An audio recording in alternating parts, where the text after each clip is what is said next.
Buenas tardes con todas y con todos.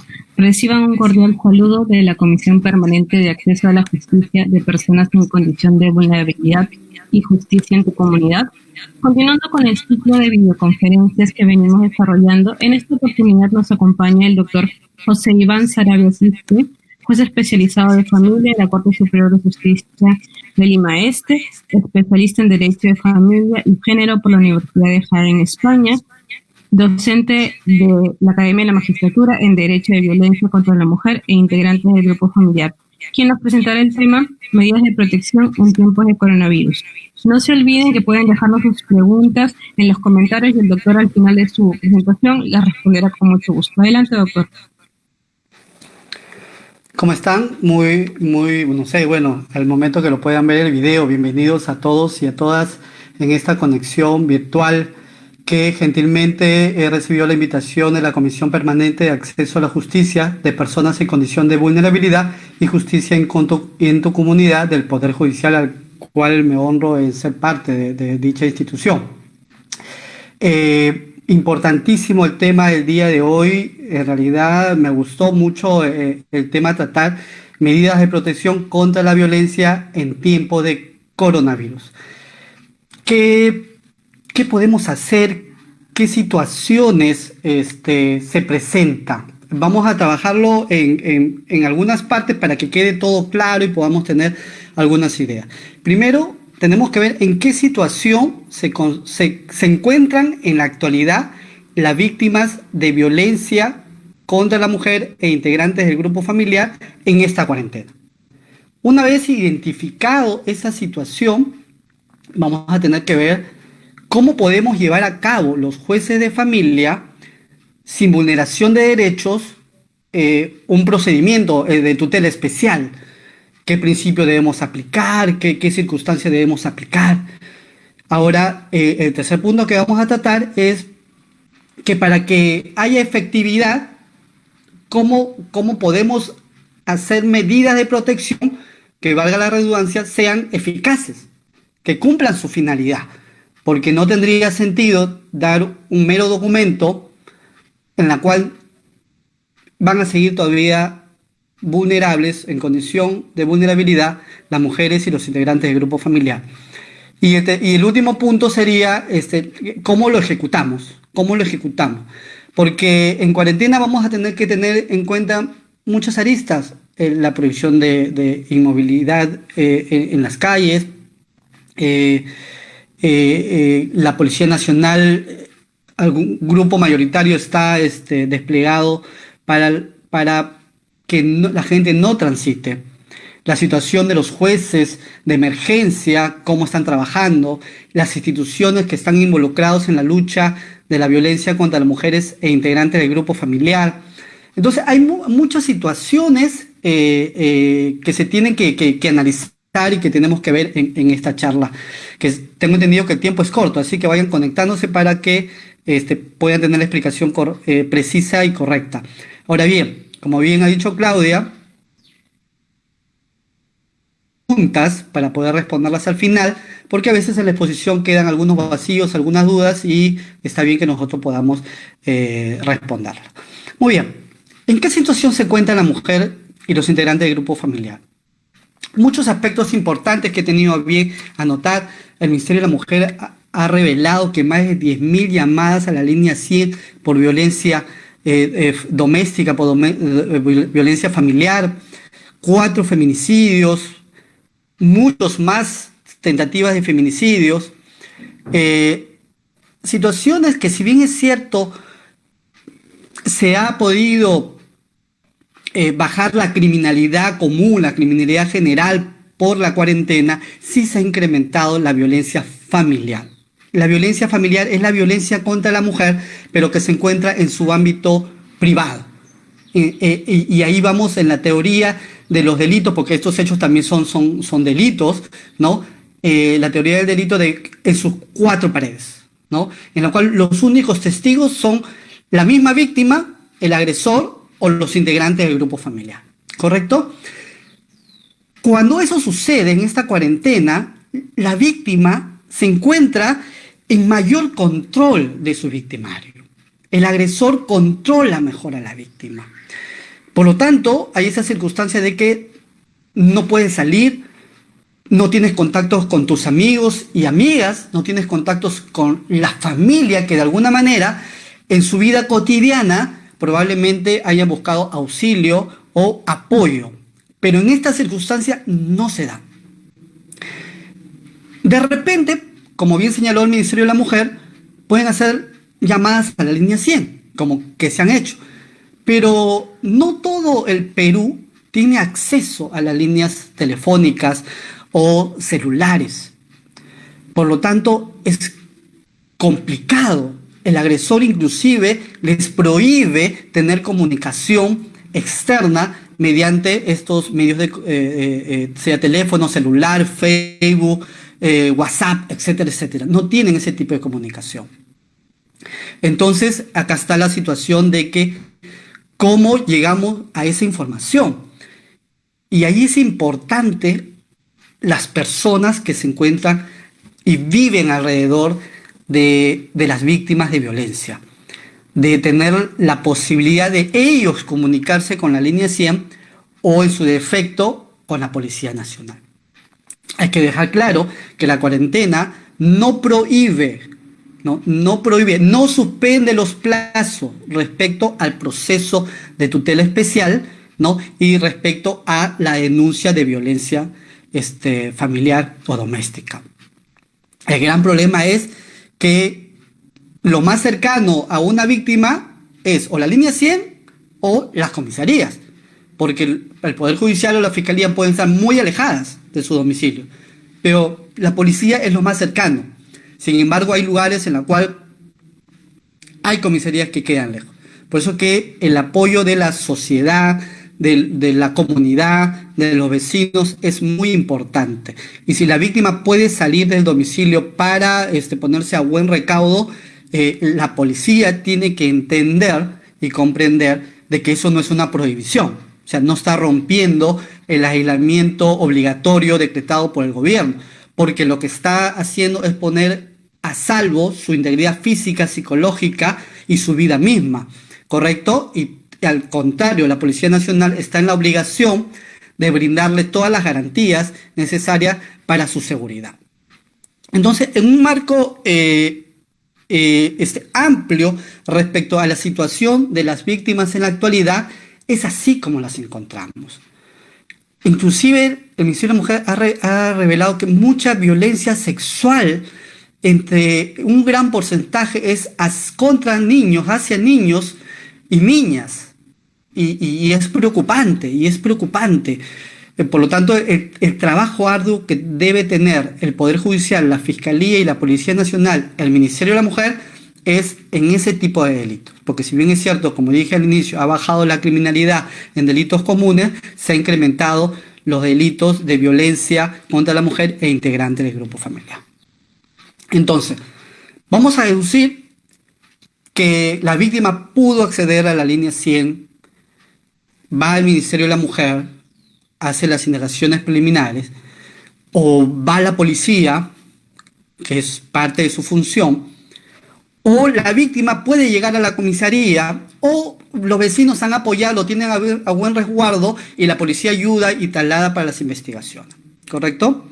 Entonces, el caso va a llegar al Poder Judicial, y puede llegar de varias formas. La policía, el fiscal, normalmente tiene conocimiento quién es el juez o la jueza que se encuentra en emergencia, ¿no? Que se encuentra en un juzgado de emergencia. Y por lo tanto, el juez toma conocimiento. Punto número 2, cabe la posibilidad de que las cortes hayan facilitado algunos correos electrónicos e institucionales para que las denuncias lleguen de manera virtual, para evitar el desplazamiento. Y así varias cortes han visto por conveniente algunas alternativas para que la denuncia pueda ser eficazmente llegada a manos del juez para que pueda dictar la medida de protección o, teniendo la medida de protección, variar la medida de protección. Ahora bien, hay que tener en cuenta algo muy importante, y ahí ya nos vamos a la primera, Filmina, Cristian, si me apoyas, que En el caso de que llega una denuncia de violencia al Poder Judicial, nos encontramos en que la ley establece de que si el instrumento para medir el riesgo de la víctima nos arroja riesgo severo, bueno, se prescinde de la audiencia.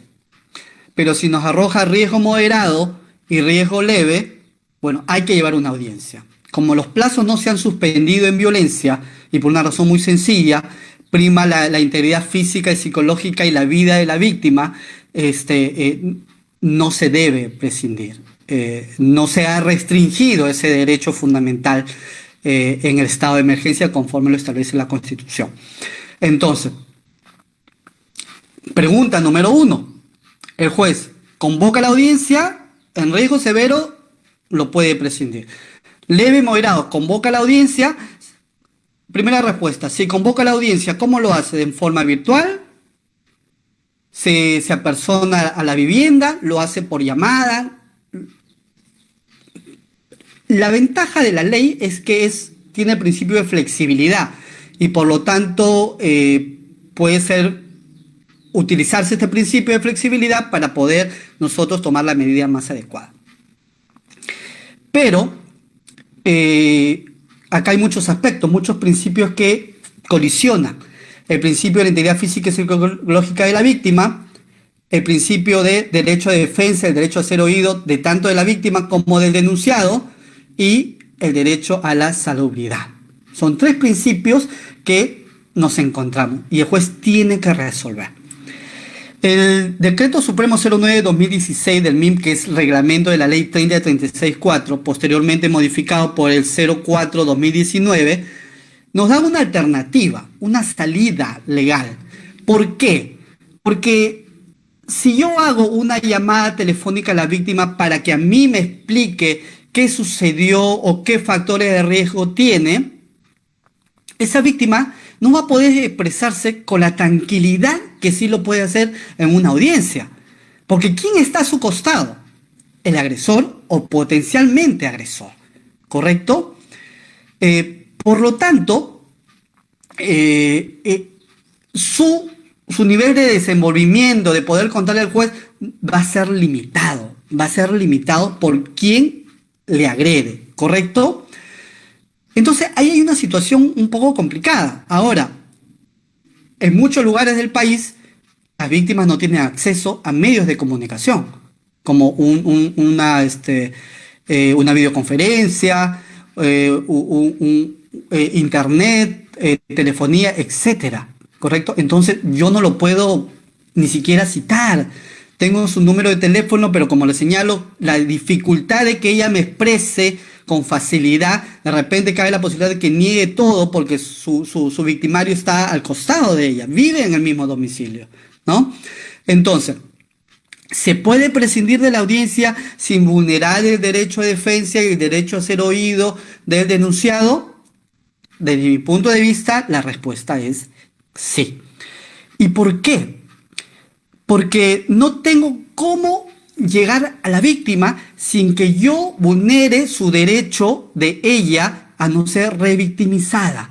Porque el hecho de que yo le tome una declaración o una entrevista o que quiera saber un poco más vía teléfono y su victimario está al costado, la estoy revictimizando porque se siente oprimida, no, se siente temerosa. Si ella pide ayuda a las instituciones públicas, es para que justamente nosotros hagamos todo lo posible para protegerla, no para tenerla en una situación doblemente revictimizada, doblemente vulnerada, ¿no?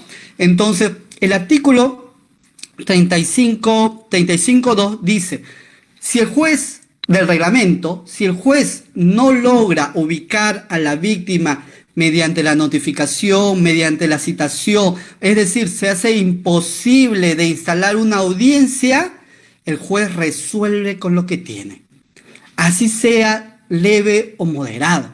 Y ahí la importancia de la Policía Nacional, que está en contacto, que como bien han señalado, son prácticamente unos héroes en la actualidad, siempre lo han sido, pero ahora doblemente héroes, al igual que el equipo médico y las enfermeras, porque están en el frente de batalla en esta cuarentena sobre el COVID-19, pero son los que también van a estar frente a esta batalla contra la violencia. Entonces, el que se tome una buena declaración a los involucrados, el que se llene una ficha de valoración de riesgo correctamente, que se tome todas las herramientas posibles para que el juez tenga todos los elementos de convicción para dictar la medida de protección más adecuada, le corresponderá a la Policía Nacional en esta cuarentena, porque cabe la posibilidad que el juez, con la finalidad de no vulnerar el derecho de la víctima, tenga que prescindir de la audiencia, sea leve o moderado, por esta situación de emergencia, porque ahí le sumamos, ¿qué cosa? El principio de salubridad, porque vamos a tener que trasladar a la víctima en esta situación de pandemia. Es otra de las situaciones que puede el juez argumentar para prescindir de la audiencia en estos dos casos y dictar la medida más idónea para la víctima. ¿Correcto? Entonces, legalmente, sí es posible. Argumentativamente, bajo la perspectiva del enfoque de género, también es posible.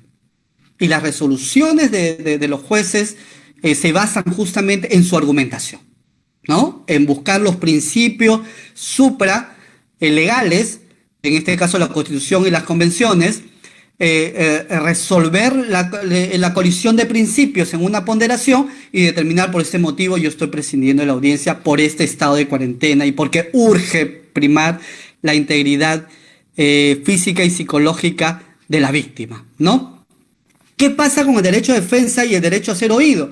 Porque probablemente después de cuarentena quiera el denunciado impugnarla mediante un recurso de apelación, la resolución de medidas de protección. Bueno, acá tenemos una sentencia que para mí es una sentencia apropiada, ilustra muy bien sobre las medidas de protección, sobre el proceso de tutela, que es el expediente 03378-2019 del Tribunal Constitucional. Y una de las partes importantes de la sentencia es, número 1, que no se vulnera el derecho de defensa ni el derecho a ser oído, sino que ese derecho se posterga. Se posterga. ¿A dónde se posterga? Al proceso penal. Porque no olvidemos que este proceso especial tiene una etapa de tutela, que ahora le llamamos ámbito de tutela, porque van de la mano, van paralelo, van de la mano, pero van paralelo, ya no van por etapas, ¿no? Concluye una etapa, empieza otra etapa. Ahora van paralelo. El fiscal puede investigar también el hecho delictivo y paralelamente se dictan las medidas de protección. Entonces, pero la investigación, si es que es responsable o no es responsable el denunciado, no está en lo que el juez de familia vaya a resolver. Está en lo que el fiscal en su investigación, el fiscal penal de violencia en su investigación, vaya a determinar si es que hay un grado de elementos de convicción para abrir proceso penal. Y será el juez penal quien determine su responsabilidad o culpabilidad o no del hecho delictivo. Pero el juez de familia no. Por lo tanto, el denunciado tiene la posibilidad de hacer su defensa en la investigación. Porque si el juez archiva, si el fiscal archiva y el juez absuelve, eso va a pasar al juez de familia y el juez de familia va a poder, con mayor análisis de todos los elementos que va a tener en ese momento, va a tener que verificar si deja sin efecto las medidas de protección o la reduce o cualquier determinación sobre las medidas de protección. Pero ahí va a tener en cuenta el derecho de defensa y el derecho a ser oído del denunciado. Por lo tanto, no hay vulneración. Y en esta sentencia del Tribunal 3378-2019 lo narra claramente y se tiene una herramienta jurídica, una herramienta jurisprudencial que nos va a dar a nosotros la salida perfecta en esta cuarentena. Por lo tanto, no hay vulneración. Al contrario, lo que el juez tiene que priorizar es la protección de la víctima en este tiempo de cuarentena. Ahora bien, ¿qué buscamos nosotros con una medida de protección? Asegurar la integridad personal de quien denuncia. Quien denuncia busca, oiga, señor juez, yo quiero que usted me dé protección y me asegure mi integridad personal, ¿correcto? Y por ese motivo nosotros como operadores de justicia tenemos que dar pautas que eviten procedimientos discriminatorios, dar pautas que eviten circunstancias que puedan vulnerar más de lo que ya su agresor ha vulnerado, derechos de las víctimas, ¿no? Y tenemos que dictar medidas de protección y cautelares eficaces. ¿Para qué? Para interrumpir el ciclo de violencia. Y acá está lo importante, que ya es labor, ya habíamos hablado, tenemos la labor del Ministerio de la Mujer con la línea 100, ahí va a tener que entrar el Centro de Emergencia Mujer de repente con los abogados, con las asistentes sociales, con sus psicólogos. Tenemos el trabajo de la Policía Nacional para una investigación con la debida diligencia oportuna, ¿no? Y hablo de esa manera porque es lo que debe suceder. Porque este video lo puede ver también Policía Nacional, Personas de Mujer, y es lo que tenemos que trabajar. Es un trabajo multisectorial y por lo tanto todos y todas estamos involucrados. La labor del juez va a ser dar medidas de protección y cautelar eficaces, y su finalidad es interrumpir esa violencia. ¿Cómo lo hacemos? Cristian, ayúdame con la siguiente diapositiva, por favor.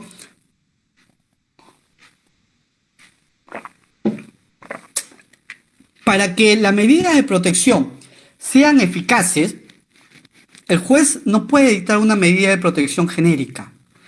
El juez tiene que dictar medidas de protección que calce en los factores de riesgo de la víctima.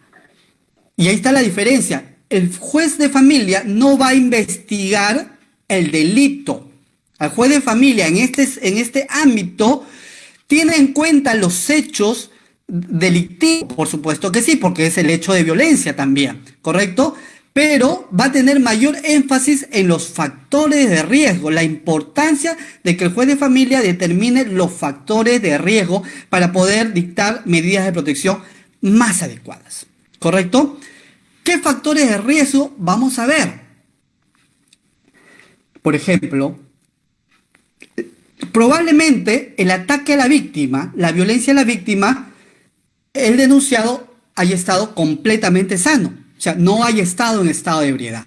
Por lo tanto, en la narración de la víctima no va a salir, no va a decir probablemente que su victimario se encontraba en estado de ebriedad, pero probablemente sí sea un ebrio habitual o sea un alcohólico habitual, probablemente que sea así. ¿Dónde encontramos esa información? En la ficha de valoración de riesgo. En la ficha de valoración de riesgo. Porque una de las preguntas de la ficha de valoración de riesgo, en el caso de víctimas, porque tenemos ficha para mujeres con pareja y tenemos ficha para niños, niñas, adolescentes y tenemos ficha para adultos mayores, que son la gran mayoría de población vulnerable en su entorno familiar. Entonces, otra situación que se puede presentar, de repente, la violencia física que se presenta o psicológica que se ha presentado no evidencia en los hechos delictivos de que hubo un arma de fuego.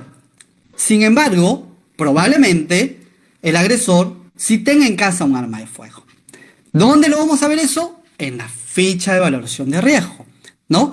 Por eso que los factores de riesgo son indicadores para valorar, predecir un peligro o daño futuro. Lo que se busca es que esa víctima no termine con lesiones mucho más fuertes, con violencia psicológica que cause daño psíquico, con un feminicidio. ¿Se dan cuenta? Interrumpir el momento de la violencia para que no llegue a esa situación. Entonces, tomar las mejores decisiones en el caso en concreto. Por lo tanto, si aún yo logro comunicarme con la víctima por teléfono, o que sería una buena opción también que el juez vaya a la comisaría, que a veces hay algunas cortes donde el juez va a la comisaría, pero en esta situación de salubridad es un poco complicado, pero cabe esa posibilidad, pero de alguna manera logra comunicarse con la víctima. Lo que tiene que incidir no es en preguntarle qué pasó, cómo fue, qué sucedió, porque eso ya se ha hecho en la investigación fiscal, en la investigación policial también. Por lo tanto, habría una revictimización respecto a preguntarle nuevamente qué pasó. Lo que tengo que incidir es qué factores de riesgos tienes tú y cómo te puedo ayudar yo. ¿Se dan cuenta un poco? Muy bien, pasamos a la otra diapositiva. Entonces, para eso, el juez de familia va a tener que tener tres etapas importantísimas para poder llegar a las medidas de protección más adecuadas y más eficaces. Primero, identificar la probabilidad de aparición de una conducta violenta en un intervalo de tiempo ilimitado. O sea, identificar los factores de riesgo que asocia. Entonces, mi motivación de mi resolución también tiene que decir qué factores de riesgo tiene la ficha de valoración de riesgo. Entonces, si bien es cierto, el hecho ilícito, el hecho delictivo, sucedió con objeto contundente, duro, o sea, un golpe de puño, de repente con golpes hacia la pared, hacia el piso, o afectación psicológica, ¿no? Humillación, estereotipos, pero en la ficha de evaluación de riesgo dice que el hombre tiene un arma. Entonces, bajo la premisa de lo que yo leo, yo puedo considerar que el hecho probablemente no sea severo, ¿correcto? Pero si el hombre tiene un arma en la casa, yo tengo que retirar el arma. Y me van a decir, doctor, pero él no utilizó el arma. No tiene nada que ver. Es un factor de riesgo. Es un factor de riesgo. Y el juez tiene que prevenir ese factor de riesgo. ¿Se dan cuenta? El juez tiene que prevenir ese factor de riesgo. Entonces, en el caso del ebrio habitual, los hechos no han sucedido en la cual se encuentre el imputado no se encuentre en estado de ebriedad. Probablemente sí, pero es un ebrio habitual. ¿Se dan cuenta? Entonces, es un factor de riesgo fuerte. ¿Qué más nos puede decir la ficha de evaluación de riesgo? Que la señora se encuentra embarazada, ¿no? La situación de los niños, si desertan de los colegios con habitualidad, ¿no? Muchos factores que nos van a ayudar a mirar cuál es la medida de protección más idónea que va a interrumpir el ciclo de violencia, ¿correcto?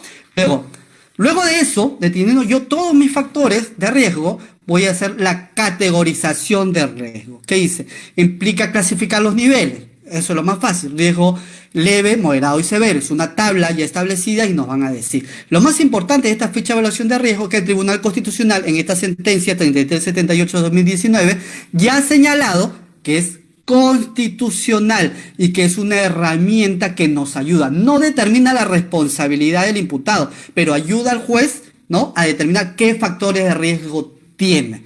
¿Me dejo entender? ¿Qué factores de riesgo? ¿Y qué riesgo tiene la víctima de que se vuelva a cometer nuevos actos de violencia o actos de violencia más graves? Pero la más importante de este tipo de trabajo en la valoración de riesgo es la gestión de riesgo. La gestión de riesgo es la más importante. ¿Y por qué es más importante? Porque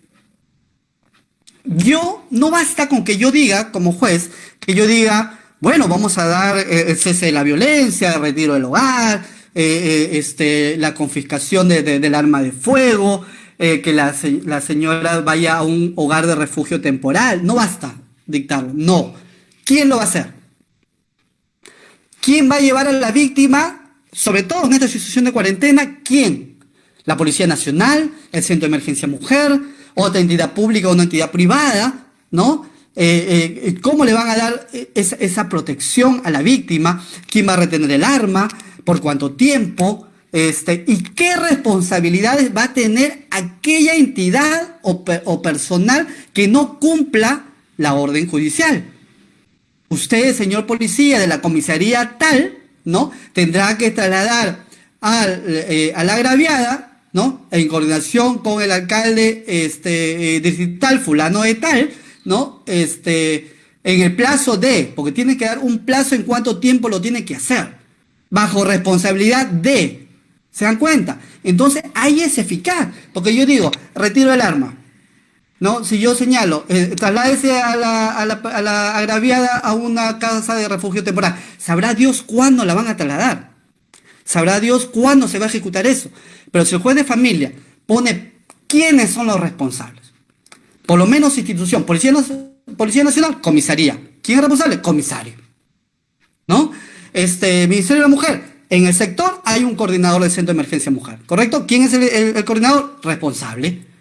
Si hay efectivo policial que se puede identificar, responsable. ¿En qué plazo lo tiene que hacer? En tal plazo. ¿Bajo qué responsabilidad? ¿No? Mandar copias al órgano de control, involucrar también a la fiscalía, definitivamente también se puede involucrar a la fiscalía de familia, ¿no?, etcétera, etcétera. Esa es la manera de gestionar. El juez se convierte en un órgano gestor.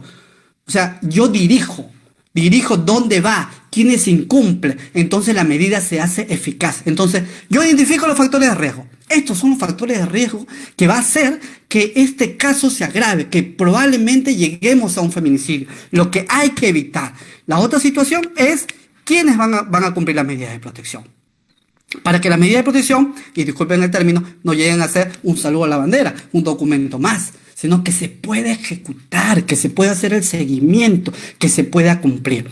Entonces, ahí ya viene valoración del riesgo, categorización del riesgo, gestión del riesgo, igual prevención de un futuro feminicidio. Entonces, analizar con los otros medios indiciarios, probatorios que hay en la carpeta policial, por supuesto que sí, ¿no? Para establecer los factores de riesgo y dar la medida de protección más idónea. Eso es el correcto trabajo que se debe realizar.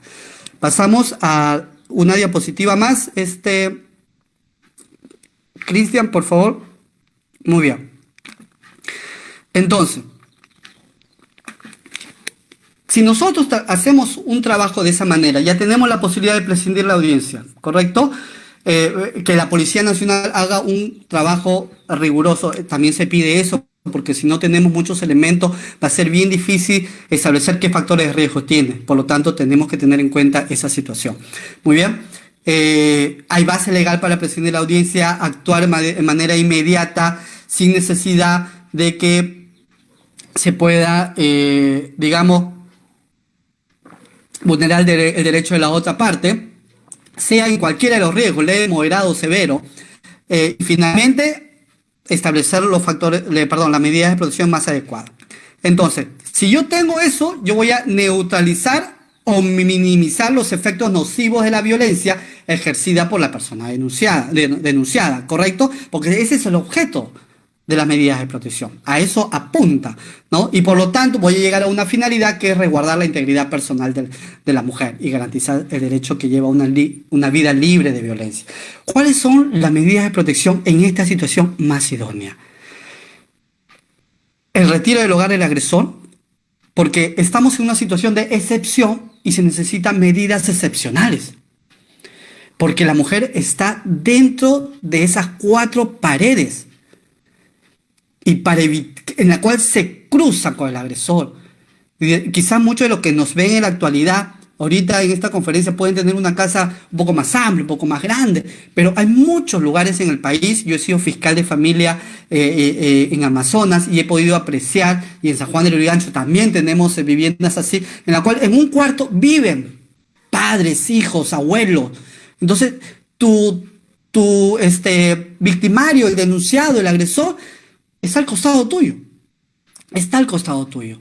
Entonces, una de las medidas eficaces para esta cuarentena es el retiro del hogar, ¿no? El retiro de las armas de fuego, la confiscación de las armas de fuego. Si la situación se vuelve un poco complicado, albergar a la mujer y a sus hijos en una casa de refugio temporal, ¿no? Entonces, son las medidas, entre otras, que los jueces podamos, las más eficaces en la actualidad, porque las víctimas están confiscadas en sus propios domicilios, ¿no? Y viven perennemente con su agresor. Pero la parte más importante de eso, después de haber cumplido con esa etapa, es la ejecución de la medida. Porque no se va a cumplir con el objetivo y la finalidad si al final quien tiene la obligación de ejecutar no lo va a cumplir.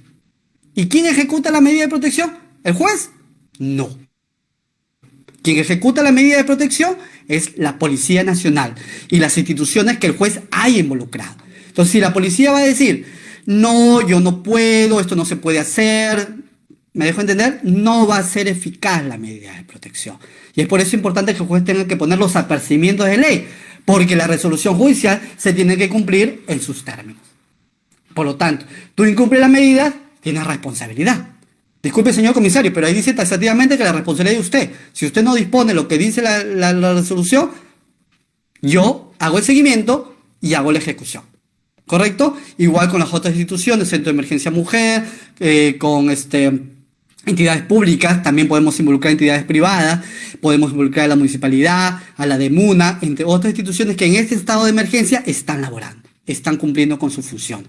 ¿Correcto? Por lo tanto, la ejecución es importante. Si la ejecución no se cumple en los términos de una buena resolución de medidas de protección, no va a ser eficaz. no va a ser eficaz y es lo que se quiere evitar, ¿correcto? Entonces, ¿se puede prescindir las medidas de la audiencia oral? Sí se puede prescindir, hay base legal, 35.2 del reglamento, del decreto supremo 04/2019 que modifica el reglamento, ¿correcto?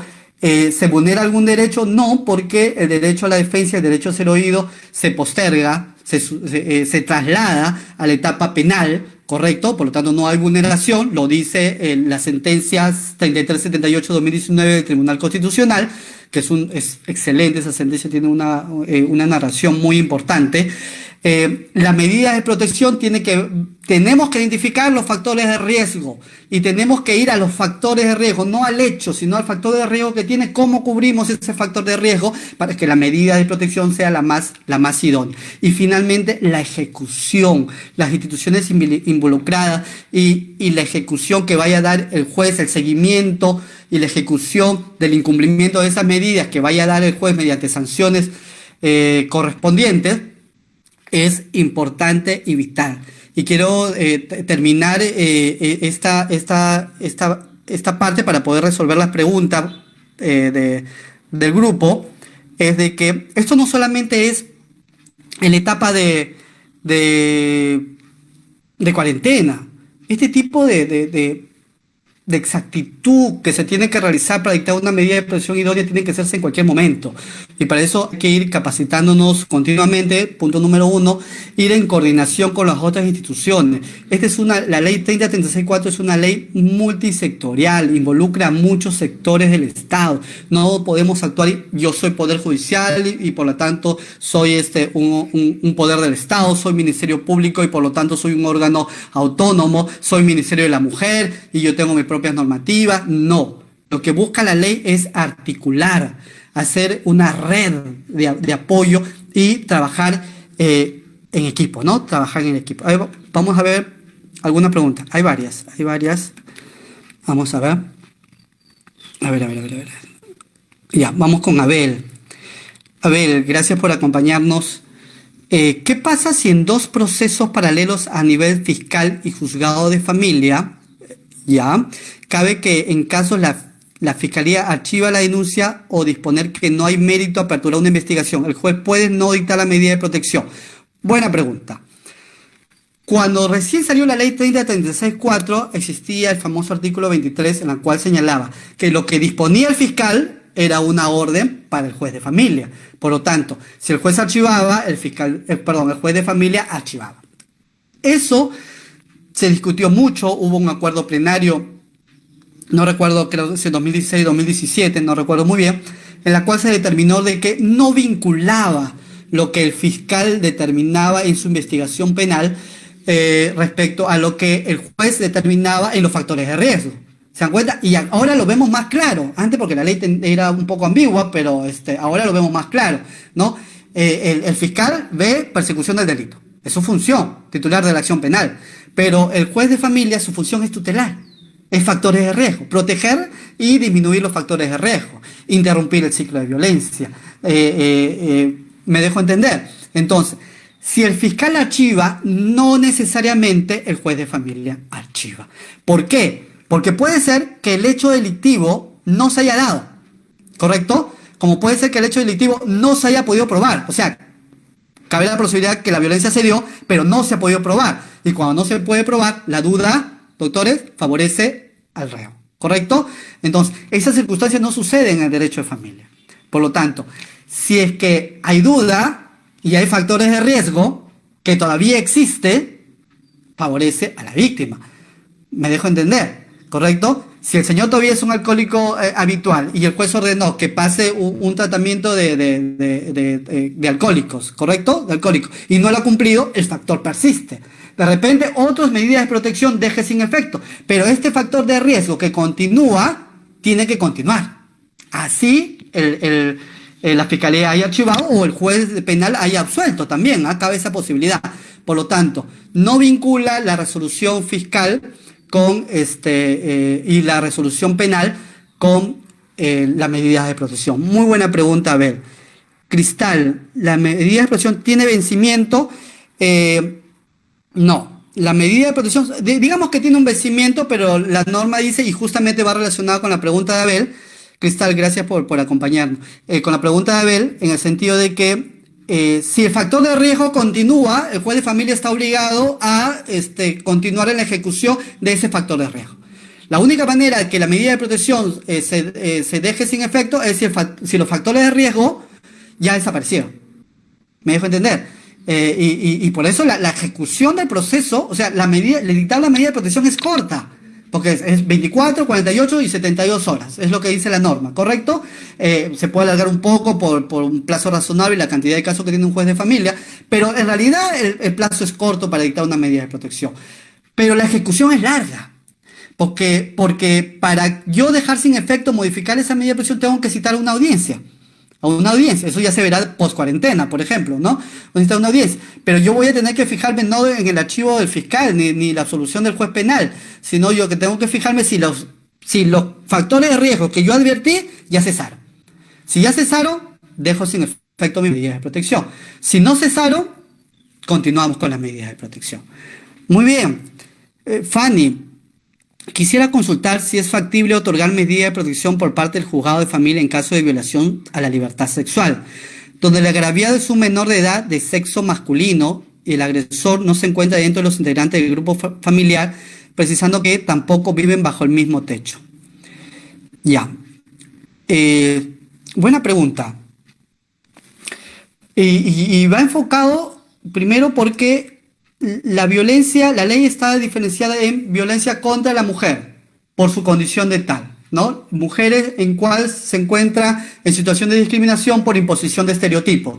Eso es por su condición de tal. Pero los niños y varones están protegidos solamente en su ambiente familiar, en su grupo familiar, ¿correcto? Y la pregunta que se nos hace es que el caso es de un menor de edad de sexo masculino en la cual ha sufrido de violación sexual. Y el agresor no se encuentra ya. Yo respondería de esta manera. Como diría un buen abogado, depende. Si yo voy a utilizar la ley como está establecido, la respuesta sería que no, porque la ley lo establece de esa forma, ¿correcto? Y cabe la posibilidad de que el fiscal de familia pueda dictar una contravención para que se le dicte una medida de protección. Pero la contravención va a durar un proceso, proceso único, ¿no? Va a demorar, mientras que el fiscal de familia haga las indagaciones, porque hay una violación de un derecho, su derecho a su intimidad y a su libertad sexual, ¿correcto? Pero yo creo que el juez de familia puede ir más allá de lo que la ley lo dice, ¿no? Más allá de los sujetos de protección que la ley puede establecer. Porque el niño en esa situación se encuentra en una situación, en una condición de vulnerabilidad. Y la urgencia de una medida de protección por ser niño urge, ¿no? Entonces nosotros tenemos ahí la Convención sobre Derechos del Niño, ¿no? En la cual el interés superior, el principio de interés superior del niño, que ya tenemos una ley especial, en la cual cabe la posibilidad de que un juez bien motivado pueda dictar una medida de protección, ¿no? Y dejar a salvo el derecho de que la fiscalía haga el proceso de contravención, ¿correcto? Para que con mayor amplitud se le dé una medida de protección, pero podemos dar esta tutela urgente a un niño. Es una posición, no puede ser como, no es de todo legal, pero la norma dice que también se tiene en cuenta a la persona en situación y condición de vulnerabilidad, y no podemos negar que ese niño por violencia sexual se encuentra en esa situación. Nati, ¿es posible que el juez realice la renovación automática de las medidas de protección de oficio cuando tiempo debería demorar para que esta decisión llegue al personal policial? Ya, para hacer la renovación, no entendí mucho la renovación. Digamos que la ley en la actualidad dice que la medida de protección sigue vigente, ¿correcto? Hasta que los factores de riesgo hayan cesado, que es la pregunta anterior. Creo que la pregunta de Nati, bienvenida Nati, va enfocada a que si yo puedo variar o modificar de oficio la medida de protección. Bueno, claro que puedo modificar, el juez de familia puede modificar la medida de protección de oficio. Ahora, eso va acompañado, si es que yo no tengo elementos para modificarlo, bueno, si no tengo elementos para modificarlo, no podría, ¿no? Porque estaría vulnerando el derecho de la otra parte. Tendría que yo tener elementos. Y ahí va una de las situaciones que suceden en los despachos, es que las mismas víctimas van al despacho a contarnos lo que está pasando, ¿no? Entonces, muchos jueces pueden hacer una declaración de parte, ¿no? O una denuncia de parte, una ampliación, que sería tácitamente una solicitud. O tener, por ejemplo, por medios de comunicación, que se tiene conocimiento que la víctima continúa siendo vulnerada por el agresor, y las medidas de protección que dicté o que dictó el juez o la juez no son suficientes. Entonces, bajo esa premisa de eso que yo estoy viendo, que estoy observando, que son elementos de convicción y medios de prueba, evidentemente de oficio lo puedo hacer, sí lo puedo hacer, ¿correcto? ¿Cuánto tiempo debería demorar para que esta decisión llegue al personal policial? Debería ser inmediato. Y ahí sí, hay muchas cortes, porque hay muchos colegas que han hecho muy buenas prácticas, y eso, felicitaciones para muchos jueces de familia que más allá de lo que la ley nos dice, hacen un buen trabajo, y también con instituciones policiales, Centro de Emergencia Mujer, fiscalías muy proactivos, ¿correcto? La ley dice... Perdón, el reglamento, el 04-2019, establece que la Policía Nacional, la Fiscalía, Centro de Emergencia Mujer, deben de contar con una casilla SINOE, una casilla electrónica. Muchos se han rehusado a cumplir el decreto supremo, pero hay muchos centros que sí lo están haciendo. ¿Y para qué la casilla? Justamente para notificarle de manera rápida, inmediata. Yo dicto la medida de protección y por SINOE te notifico la medida de protección Policía Nacional, y tú estás obligado a ver y ejecutar la medida de protección. Estás notificado. Y eso hay que implementarlo, justamente ahora en esta situación de cuarentena, en que todo va a ser virtual, por lo menos un año vamos a estar así, y por lo tanto todas las herramientas informáticas tenemos que implementarlas. Entonces, bajo la premisa del decreto supremo, yo debería notificar a la policía mediante SINOE. La dicto, la notifico, y él la tendría que ejecutar. Porque tu pregunta, Nati, va encaminada, es que si yo en la actualidad, o sea, como lo vengo haciendo de manera física, voy a notificar a la policía, pues va a llegar con bastante retardo. Y de repente, justamente, ya no cumplimos la debida diligencia. La medida probablemente sea ineficaz, no cumpliría su eficacia. Entonces sí es importante de que ya ahora empiecen a activar sus correos SINOE. Muy bien. Luz, ¿cómo estás, Luz? Bienvenida. Tengo medida de protección por violencia psicológica, pero yo no dije que usaba armas porque no sabía. Ahora me enteré que tiene permiso de usar armas. ¿Qué debo hacer ahora? Porque es más grave y mi vida está en riesgo, y los policías no vienen cuando los llamo y no contestan la llamada. Acá hay dos preguntas prácticamente. La primera pregunta, poner de conocimiento. Poner de conocimiento mediante, sea al juez de familia directamente, en el caso porque tú debes conocer ya tu número de expediente. Podría ser mediante un escrito, si es que se levanta la cuarentena. En este caso de cuarentena, tendría que ser mediante la Policía Nacional, que sería lo más urgente. También podría ser mediante el Centro de Emergencia Mujer, quienes tienen abogados. ¿Para qué? Para que el juez de familia de violencia pueda modificar o ampliar tu medida de protección, ¿no? Y tener conocimiento de que tiene un arma tu agresor, para que inmediatamente pueda confiscar el arma. Y vamos a lo que explicaba. Sí, pero esa arma no se ha demostrado que le cause daño, pero tiene un arma, ¿correcto? Y el arma puede utilizarlo. Habría que ver si tiene licencia, no tiene. Le confisco el arma, y cuando le confisco y lo voy a entregar a la policía pertinente, porque hay un área pertinente, ellos me van a decir si tiene licencia, si no tiene, y todo lo demás. O sea, primero hago y luego voy ahí viendo las otras situaciones. La ventaja que tiene el juez de familia es que puede modificar su medida de protección, pero urgente es retener el arma, ¿no? Poner conocimiento, línea 100, cabeza posibilidad, para que los abogados se contacten con el juez que tiene el caso, Policía Nacional. Ahora, me dice, la policía no viene cuando los llamo o no contesta las llamadas. Sí, ese es un gran problema que tenemos que resolver. La finalidad de que se le otorgue a la víctima un número de celular que debería tener la Policía Nacional, ¿no? O un número fijo para atención inmediata a víctimas cuando se va a ejecutar la medida de protección, es importante que se realice. El botón de pánico también es importante que funcione, pero no basta llamar, sino que, como dice, es ver. Pero acá hay un problema estructural en la Policía Nacional, y si hay efectivos policiales que están viendo la conferencia, sería importante que tomen un poco de nota. Yo sé que hay un área especializada de ejecución. ¿Cuántos hay ahí? 2 policías, o 1 por turno, 1 en la noche, que evidentemente no se van a dar abasto, no tienen movilidad, ¿correcto? Pero la ley no dice, oiga, comisaría, tú haces una área de ejecución y el resto no tiene facultades para actuar en violencia. No, toda la Policía Nacional tiene facultades. Entonces, si la policía que está encargada de ejecutar la medida de protección recibe una llamada, yo tengo que comunicarme con la patrulla más cercana al domicilio. Ustedes han visto cómo actúan las policías en estas películas policiales, etcétera, etcétera. Bueno, algo así parecido. Entonces me comunico, sea de carretera, sea de vigilancia, sea serenazgo, porque tengo que tener una lista también de red de apoyo para que llegue inmediatamente al domicilio la víctima. Otra de las situaciones que tienes que hacer es que mientras que llega el vehículo de la víctima, la policía, que ya se encuentra en comisaría, se tiene que quedar en la línea y dirigir a la víctima, ¿no? Hasta que llegue, ¿no? Señora, dígame usted dónde se encuentra su agresor. ¿Se encuentra en la otra habitación? ¿En qué estado se encuentra? ¿Está ebrio o no está ebrio? Sí se encuentra ebrio. Ya, ¿qué está haciendo en este momento? Está gritando, la puerta está cerrada.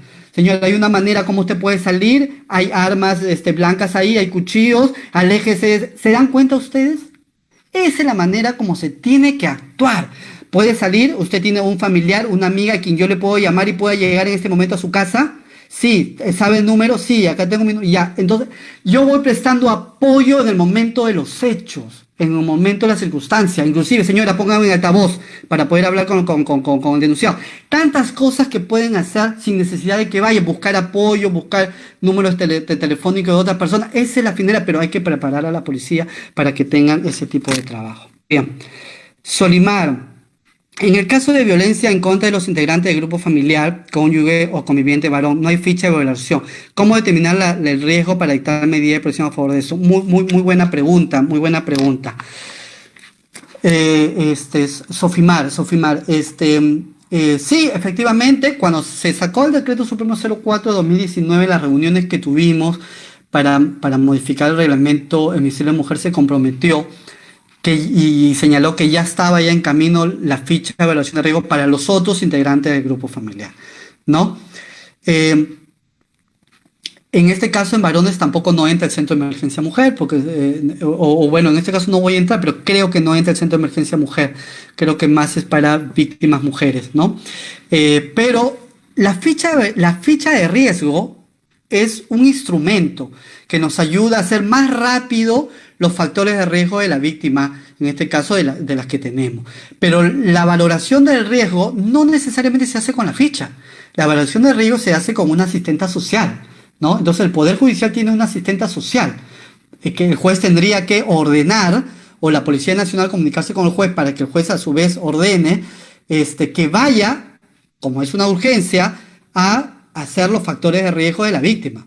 O sea, ¿qué quiero decir? La regla es que quien hace la evaluación de riesgo es la trabajadora social, ¿correcto? Es por eso que el Centro de Emergencia Mujer, cuando presenta sus factores de riesgo, no lo hace mediante la ficha de riesgo, lo hace mediante la trabajadora social, porque eso, inclusive, como siempre he dicho en la conferencia, eso sí es prueba, ¿no? El instrumento es una ayuda, es un método, pero porque lo hace una profesional, el informe social lo hace una profesional, se prueba inclusive en lo penal, ¿correcto? Que puede coadyuvar, no es prueba plena, pero puede coadyuvar, ¿correcto? Entonces, él tendría que ser una trabajadora social, ¿está bien? Ahora, cabe la posibilidad de que la ficha de evaluación de riesgo se pueda adaptar, entonces no voy a hacer preguntas que caben netamente a una mujer, como por ejemplo estás embarazada, ¿no? Es evidente que un hombre no tiene ese factor de riesgo, porque estar embarazada es un factor de riesgo, una situación de vulnerabilidad, una condición de vulnerabilidad, pero un hombre nunca lo va a tener, por lo tanto no lo voy a hacer. Pero sí va a caber algunas preguntas como, ¿tienes hijos? ¿Se dan cuenta?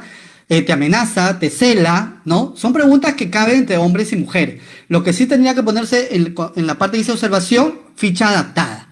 Ahora, esa ficha, al momento de arrojar si es leve, severo, moderado, probablemente no sea del todo real, ¿no? O sea, por lo tanto, porque hay factores de riesgo que no está contemplado para un varón. Por eso es importante que se ponga que está adaptada. Entonces, el juez va a tener que valorar otros factores, otros medios probatorios que tenga con la finalidad de generar convicción realmente cuál es el riesgo que tiene, ¿no? Me dejo entender. Entonces, punto número 1 lo puede ser la trabajadora social, que es la que realmente debería hacer la valoración del riesgo, ¿no? Si no hay trabajador, porque cabe la posibilidad de que no tengamos una trabajadora social, porque estamos hablando de todo el Perú, no hay trabajadores en Perú, se puede adaptar una ficha de valoración del riesgo, pero poner la observación correspondiente, que es una ficha adaptada, y el juez va a tener que ver otros elementos para ver qué otros factores de riesgo. Si estamos en una situación normal y hay una audiencia, en la audiencia el juez puede incidir qué otros factores de riesgo tiene para que deje constancia de que por qué este riesgo ha sido modificado. Ya hay sentencias de salas superiores de Trujillo, ¿no? En la cual han dicho de que se tiene que ver otros elementos probatorios para ver, cuando las fichas son adaptadas, para ver cuál es el riesgo realmente. Muy bien. ¿Qué más? Esta fue, ya estamos ya en la última pregunta. Igual yo les digo de que cualquier otra pregunta, ustedes las dejan ahí, yo en cualquier momento me doy mi tiempo y las puedo ir resolviendo y las contesto ahí para que puedan tener a bien tener una respuesta y no se vayan con esa incertidumbre, sino es por cuestión de hora también que tenemos que ir ya terminando. Muy bien, todos somos parte en la lucha contra la violencia, no solo el Poder Judicial, ¿correcto? El Poder Judicial es de alguna manera la ley le ha dado la facultad de dirigir, ¿no? De conducir la tutela, ¿correcto? El fiscal penal, constitucionalmente, es el titular de la acción penal, persigue el delito, es su función, ¿está bien? Pero todos estamos involucrados, todas las instituciones, por lo tanto, si hay medidas de protección que involucran alcaldes, que involucran entidades privadas, que involucran entidades públicas, tienen que cumplirse, porque es función de todos que se cumpla, que las medidas de protección sean eficaces y que podamos tener medidas de protección, números apertos, más allá de lo que la ley dice. Muchísimas gracias por escucharme, bendiciones, de repente tenemos otra oportunidad de conectarnos virtualmente y poder conversar de otros temas. Muchísimas gracias. Agradecemos al doctor Iván Saravia por su excelente exposición y les agradecemos a todos ustedes por su atención. Les mencionamos que el día de mañana a las 4 de la tarde estaremos presentando el tema La violencia de género durante el aislamiento social, a cargo de la doctora Janet Bello Gilardi, jueza suprema y presidente de la Comisión Permanente de Acceso a la Justicia de Personas en Condición de Vulnerabilidad. Los esperamos. Buenas tardes.